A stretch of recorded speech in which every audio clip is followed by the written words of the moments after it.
you stay true to his name, to who you are, and do not give in to your anger, then he will be with you in even your most darkest hour.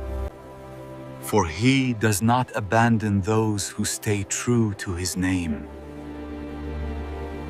My God-given name is not Satan or Hellel or Peter Pan. My name is Lucifer. That is the name I was given upon my creation. To deny it would be an insult to my maker. If you feel that's evil, that's your problem.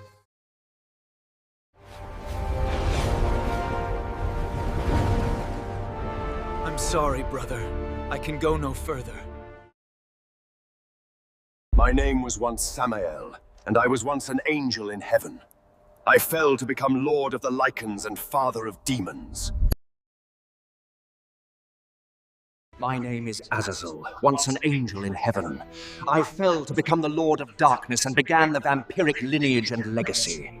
Now, to continue this hearing in Scripture, if you want to follow the dictation of Scripture from which God is guiding towards His will, then open the book of Enoch to section 2, chapter 21 through 22. Translation: 1 Enoch acts as the messenger of judgment, delivering God's condemnation to the Watchers, who corrupted humanity by marrying women, fathering giants, and teaching forbidden knowledge. God denies their pleas for mercy, sentencing them to be bound in pits of fire under the earth until the final judgment. Enoch is tasked with delivering the harsh sentence to the fallen angels. Upon hearing their fate, they are terrified, remorseful, and request that Enoch intercede with God for them, but their petitions are denied. That covers the previous sentence, and now to the final judgment, as you can see. My words are original. I do not outline this judgment by the Scriptures. The Scriptures are outlined by this judgment. However, some details seem to have been altered. Wonder who did that now.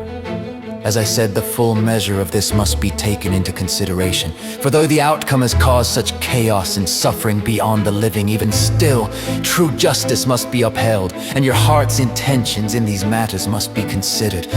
Now is where I might listen to what you have to say, Michael, not by your mouth, but by your heart. All sins are laid bare before me, and your struggle towards treachery is already known. So sit down and shut up.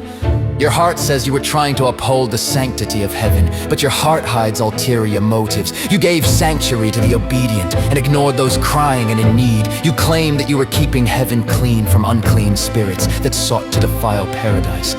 But you made it an exclusive club that was no different in design than the Egyptians' corrupted path to the afterlife, dependent on the weight in gold. You even have gone as far as condemn those who commit sins in their life and deny them help or comfort or even sanctuary in His house because of what they are said to do one day.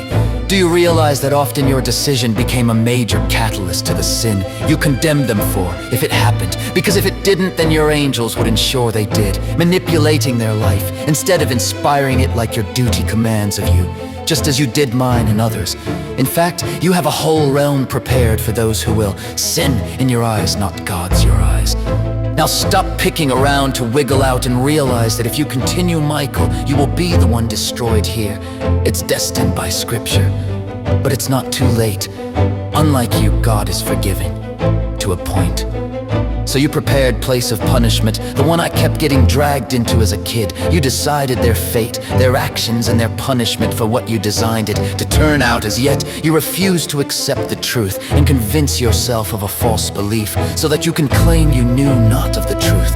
You're not innocent, you're arrogant. For that Michael, look into my eyes, they shall scorch your soul. Remember and never forget the pain your plans have caused. All those people, all those lives and dreams, families and hopes, sacrificed for your agenda. Selfish and vain masked behind righteous duty and purpose. Feel their sorrow, their loss, their hopelessness that you've caused.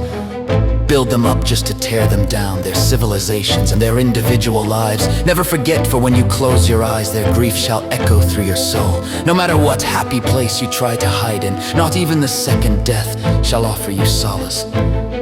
Now I said, calm down.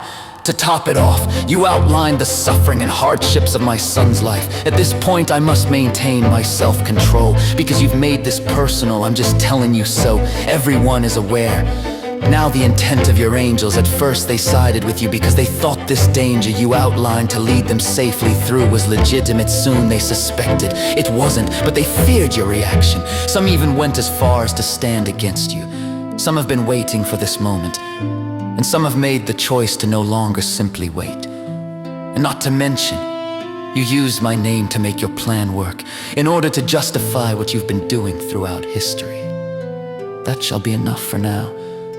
This must be looked into further, so the final judgment shall be set to occur, then, as well as your punishment. I do this to try and restore the faith in those you have damaged, so they understand, and they know that God's justice is truly merciful, but efficient, no matter who you are or work to become.